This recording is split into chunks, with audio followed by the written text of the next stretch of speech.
Hello, my name is John Blom, and I am your 2025 Washington Realtor President. I'm joined by Mary Hull-Drury, your Government Affairs Director, and we're here to provide an update on the legislative session.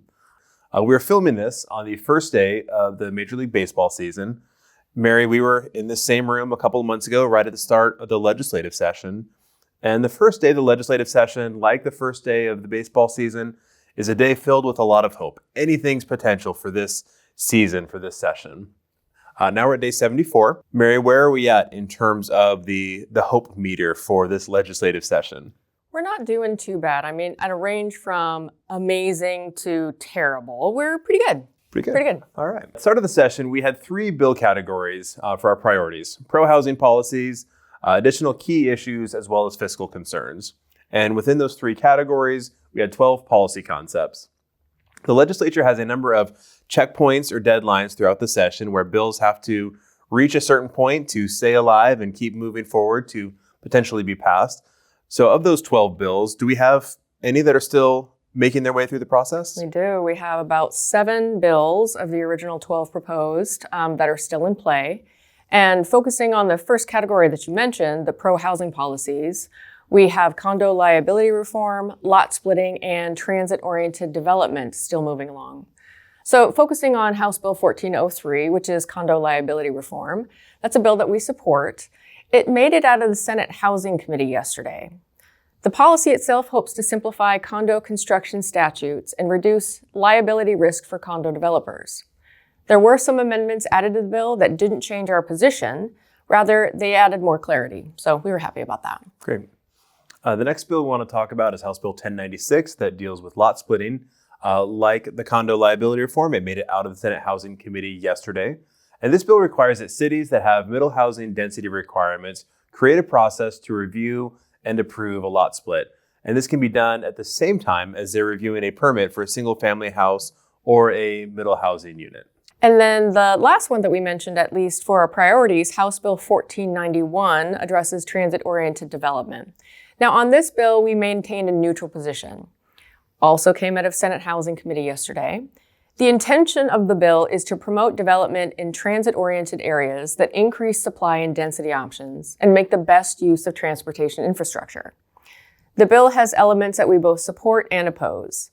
The positive aspects of the bill include permit streamlining and incentives for development inside TOD station areas. The major downside of the bill is a one-size-fits-all affordability requirement that many multifamily developers believe could discourage new housing in TOD station areas. Another important housing bill to add to the list that wasn't on our priorities is Senate Bill 5559, which improves unit lot subdivision process, which is now required in all cities. And it's increasingly used for townhome projects, so it's a helpful tool. Great. That covers the housing supply bills, so let's move to the additional key issues. We mentioned those checkpoints where bills have to reach if they want to have hope. There was an exception to that, though, for bills that are deemed necessary to implement the budget, and we have a couple of policy bills that fall under that exemption. First is House Bill 1552, which extends the expiration date of the real estate broker and managing broker license fee and continues to provide funding for the Washington Center for Real Estate Research, which is an organization that is often cited for its housing data and reports. And we are supportive of this. We use this information a lot in our lobbying and our advocacy. And it's just nice having that third-party source of data for real estate. Absolutely. They're a great resource for us. And the last bill in this segment is House Bill 1217, otherwise known as rent control or rent stabilization, which is a bill that we oppose. This bill also passed out of the Senate Housing Committee and is now on its way to Ways and Means. The focus of the bill is to apply a 7% rent cap during any 12-month period for residential rentals. There are a host of reasons our members and leadership oppose this policy, and most economic analyses of rent control/stabilization policies show a negative impact on rental supply, which arguably makes little sense at a time when we have such a housing shortage. There have been changes to the bill as it's worked its way through session, and some changes were made yesterday as well. But there is more work to do to try and minimize any negative impacts that this would have on our housing supply. So that covers a few of our policy priorities, and I know that there's a lot more that we don't have time to talk about. Mary, how many bills in total do you think we're tracking? We're tracking about 250, but who's counting? That's It's a lot of bills. It's a lot of bills. Our last category for today addresses fiscal concerns. And this past week has been particularly busy in that Democrats in both the Senate and the House released their budget proposals as well as their tax packages. Both proposals assume approximately a $15 billion shortfall in the state budget over the next 4 years, which they seek to address primarily through new revenue, but also through some cuts. There are two very different schools of thought as to the cause of the shortfall. One belief is that the service needs of Washingtonians and the cost to provide those services has just grown dramatically over the last few years, and that's why we need to spend more funds. The other school of thought is that deficit is a result of legislative decisions and some overspending.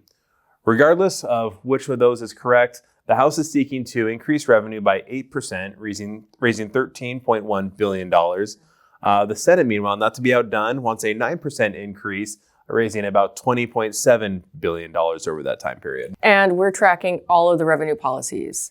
A few that we're going to call out address property tax proposals.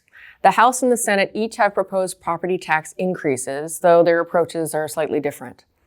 Currently, property tax growth is limited to the lesser of 101% or 100% plus inflation. The Senate proposal, Senate Bill 5798, allows an increase in annual property tax growth from the current 1% cap to the combined rate of population growth plus inflation. The net result of that is it removes the current cap. It also applies to the state common school levies for cities and counties, as well as special purpose districts. This proposal is estimated to generate about $800 million over the next 4 years to the state coffers. The House proposal, House Bill 2049, allows an increase in annual property tax growth from the current 1% cap to the combined rate of population growth plus inflation. But unlike the Senate version, it is capped at 3%. Similar to the Senate version, though, it does apply to the state's common schools levy, as well as cities, counties, and special purpose districts. This proposal is projected to generate an additional $500 million annually to the state. What's currently unknown is how these policies will change the local property tax rate, but that's something we're digging into. Great. For our viewing audience, Washington REALTORS typically opposes any legislation or any tax policy that makes housing less affordable in Washington. So we do oppose and will continue to oppose these pretty drastic property tax increase proposals. So Mary, we're getting close to the end. How many days are left in session? I mean, who's counting, but 30. So we have 30 days left. From now until the end of April, the legislature will be focused on passing the budget and revenue packages. That means our lobbying team will also be focusing their attention on revenue and tax issues, but keeping our eye on the ball on some of those policy things we talked about as well. As we close, Mary, thanks for spending some time today. Thank all of you for being members of Washington REALTORS, and please stay tuned for future updates.